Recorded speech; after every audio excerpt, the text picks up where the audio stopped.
Адамзат баласының қол жеткізген ұлы игіліктерінің бірі білім қазынасы. Ол ұрпақтан ұрпаққа ауызша, жазбаша түрде немесе әдебиет арқылы да жеткен. Кітап адам баласының сан ғасырлық ақыл-ойының жемісі, тарихи мен тағылымның алтын сандығы. Кітап дегеніміз ұрпақтың артқы ұрпаққа қалдырған рухани өсиеті. Кітап оқудан тыйылсақ, ой ойлаудан да тыйылар едік деген Ғабит Мүсірепов. Менің оқыған кітаптарының бірі Шерхан Мұртазаның «Соғыстың соңғы жесірі» деп аталады.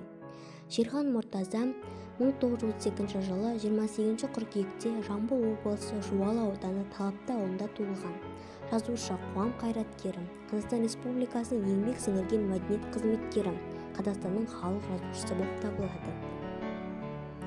Бұл туынды Шерхан Мұртазаның 2003 жылы жазылған әңгімесі. Әңгімеде Ұлы Отан соғысы жылдарындағы және одан кейінгі ауыл өмірі, адам тағдыры туралы үлкен шеберлікпен шынайы бейнеленген.